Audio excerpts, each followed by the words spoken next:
علامه طنطاوي رحمه الله دی خو بیخي ډېر غږېږي طالبانو ورونو زه خو ټولې خبرې چې وکم که نه بیا تاسې باندې هم بوج کېږي په ما روزم وي که نه طالبانو ورونو تاسې ما خبرې ته غوږ ونیسئ دی وایي الله قرآن کې ویلې وما من دابة في الأرض ولا طائر يطير بجناحيه إلا أمم أمثالكم اوس دا هغه څه دي شادیانې دا وایي چې په جزایرو کې اوسیږي جزیره وي په جزیره کې چې اوسیږي داسې چل کوي دا شادیانې وایي مثلا یوه جزیره ده له دې نه اخواته دوی اوړي منځ کې اوبه دي له دې جزیرې نه بلې جزیرې ته اوړي په منځ کې اوړي ځکه جزیره هغې ته وایي چې یوه وچه د اوبو په منځ کې ګیر دې ته جزیره وایي نو دوی چې اخواته اوړي یو نهر نه نو پول نه یې څنګه واوړي دې کې زاړه سپین ږیري ځوانان وي واړه بچان وي ټول خو نسي اوښتلی نو دوی داسې چلو کي نو په دې ځنګل کې داسې ونه پیدا کي چې هغه دې طرف ته هم جګې ونې وي هغه طرف ته هم جګې ونې وي مثلا ته فرض که دې طرف ته هم وچه ده هغه طرف ته هم وچه ده دا منځ کې اوبه دي نو دلته جګې جګې ونې ولاړې دي هغه طرف ته هم نو دوی راسي د مشران مهندسین شادیان راسي داسې ورته ګوري بیا وګوري که نه چې دا د ونې ارتفاع او د هغې ارتفاع دا طول د عرض د سیند څومره ده دا چې وکړي بس هغه قوي قوي شادیان چې دي ځوانان دوی یو نفر هلته لاړ شي شاخ وګوري یورې ښه کلک چې راونشکېږي یو شاخ داسې ونیسي دا خپلې پښې څه دي دا بېرته داسې راتاو کړي په دې لاسو کې باندې کړي بل شادي راسي طالبانو هغه بیا د ده په پښو کې دلته پښې ورباندې کړي لاسونه ورباند کړي پښې بیا بېرته هغه کې کړي لکه د زنجیر کړۍ داسې جوړه کړي کات تر بیخه راورسېږي چې تر بیخه راورسېدل دې ونې چې خپل مابین کې یوه چیغه وکړي نو داسې زور یو وارې بیا داسې طالبانو دا خپل هغه څه ده دا دا زنجیر والی پاس خو هلته داسې کوي داسې په زوره یو دم هغه کې اخواته بله ونه راونیسي چې هغه ونې راونیوله طالبانو نو هغه چې ښه محکم سو هلته هغې ښه کلک و محکم ونیو چې وینیو ستې پول جوړ سي چې پول جوړ سو خو هغه پاس جي ته لږ خیزي ستې دلته دا نورو شادیانو ته وایي راځئ اشاره ورته وکړي دا په زرګونو په سلګونو شادیان په دوی باندې اوړي خواته واوړي سپین ږیري واړه واوړي ټولې خواته واوښتل چې واوښتل چې کله ښه خلاص شول هغه ته وایي چې لږ نور هم ته پورته وخیزه هغه چې هلته پورته وخته چې کړۍ ښه کلکه سي دی دلته ورته وایي چې دا ته خوشې که دا چې خوشې کي اخواته ور وزنګېږي دوی هم خواته پسې ورپورې وځي وما من دابة في الأرض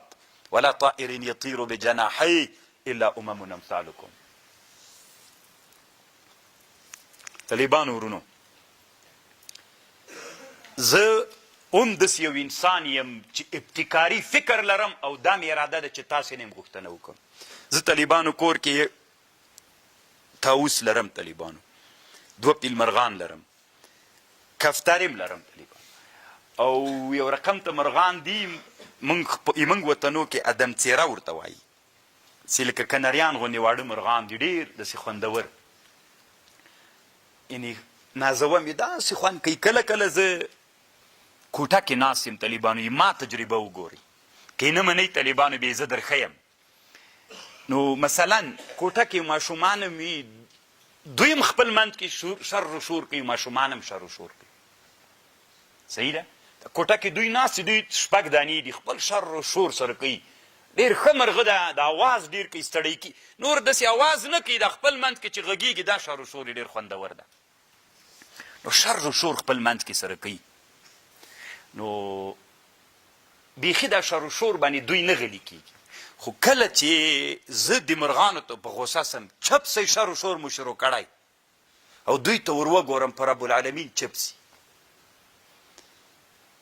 یعنې که زه وړو ماشومانو ته وایم چې چپ سئ دوی نه چپ کېږي ځکه دوی پوهېږي چې موږ ته خطاب نه ده خو کله چې زه دوی ته ور وګورم دغسې تجربه کوم طالبانو یو دم غږ پې ور وکړم دوی ته ور وګورم چپ سئ شر و شور هم شروع کړی بیخي ستړي کېږئ نه چپ سي د غوږونه یې داسې ونیسي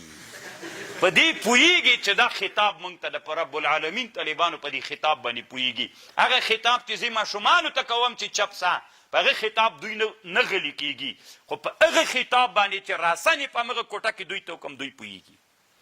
وما من دابة في الأرض ولا طائر يطير بجناحيه إلا أمم أمثالكم. څنګه واړه ته وایي چپ سه چپ سو که نه پوه سو چې ما ته یې ویلې، نو هم طالبانو پوه سو چې ما ته وایي. خبر باندې پوهېږئ؟ نو اوس طالبانو تاسې دلته غوږ ورته ونیسئ. و یو ورځ یوه کښتۍ په دریاب کې وه، بیا یوې ښځې سره بچی و په غېږ کې، خانه ښځه وه ډېره، دا بچی ورسره و، وي داسې د هغه کړکۍ ته وختله دا د کښتۍ، هلته ناسته وه، داسې کته یې سیل کو، یو دم دا بچی ترې وغورځېد، چې ترې وغورځېده په کښتۍ کې شر و شور جوړ شو. یو سړی و په دې کښتۍ کې سپی ورسره و،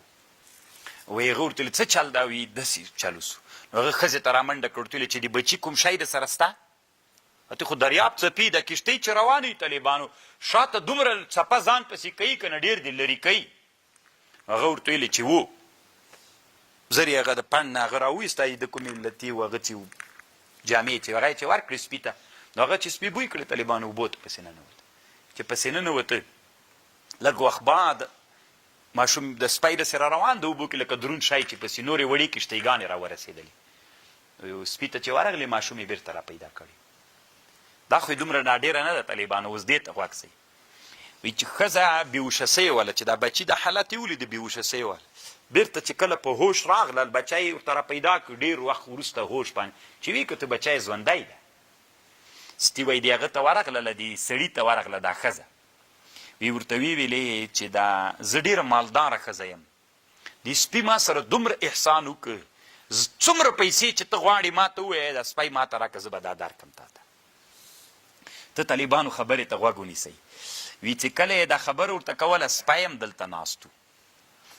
او دې ښځې ورته ویلې چې دا سپی ما ته راکړه چې څومره روپۍ غواړې زه یې درکوم. وایي دې سړي ورته ویلې چې نه، تا بچی یې راوویسته، د سړي وایي ورته وخندل دا د سپي چښتن، فتبسم ضاحکا وقال الحمد لله اذا ادى لك الكلب هذه الخدمه ولكن لا ابيعه ولو بملء الارض ذهبا. که دا مځکه له سرو زرو م راته ډکه کې دا سپی نه در باندې خرڅوم. وایي دا خبره چې د چښتن ورته وکړله، وایي دا سپی سره طالبانو د خپل چښتن یې داسې داسې کوي، یعنې ګویا کې په دې پوه سو چې ته ما نه خرڅوي، وفادار یتم. دغه ټکي کې طالبانو فرأى الكلب اذ ذاك يتمسح برجلي سيده كأنه فهم ما يقولان. نو سپي طالبانو وي د خپل چښتن دا پښه داسې داسې کړله، داسې یو رقم ته یعنې هغه غوندې سورته چې یعنې زه خو پوه سومه چې هغه درنه غوښتل چې په ما یې خرڅ کړه، تا ورته ویلې نه یې خرڅومه. نو سپی خوشحاله سو طالبانو. پوه شولئ طالبانو؟ وما من دابة في الأرض ولا طائر يطير بجناحيه إلا أمم أمثالكم.